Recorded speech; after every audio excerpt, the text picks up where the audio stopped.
Wel, how shall y'all giliar sneach nog hele wati?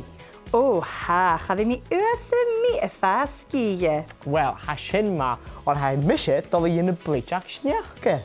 Ach, fios ged nach be bodach sneach fi gonnod colach ar y raimse. Fe mi si fi fecolach leis y sio, or fyrdi siset e fi gyma cwnnyrtoch. Gejera hen, fai kid fo inafach in tosiach. Nes y hosi sin na pys pethau ciarnagoch, agos ha sin i'r ffasgig am yn rhiantan da rap. Sin ma gyda. Fydd nes pys ni iarigam, sac, does y mi hau ein i gyri, patam sy'n mi hwcus tu. Aha. Ys gymal y'olach sio, nach hel, cysol nach hel, ys ga i'n. Wel, hylym, nach bega wans o'ch ciolach cyd gen le sŵlyn gôl, ydi gwpa le sis ar sac. Ha sin y gyn o ciol. Smar sin ha ydych yn tors odym sy'n open chrwy i un. Ja, nes y cymal sŵl iaros na godrau. Yes, Am smach ddim yn gofod big na slwy na sin ma hau geri project sniach fi jesio lai. Stoch yn gyfel o cierst na fod i.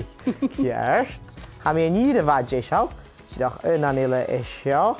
Mae'r shit agos y ffyn mynyrig isio. As y fian cydioch. Ha, ffyn acym sy'n sy'n fian efo ti. Ege fwlwch.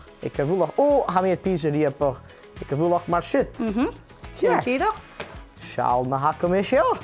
Hey, hapet Bleideag Sneachda.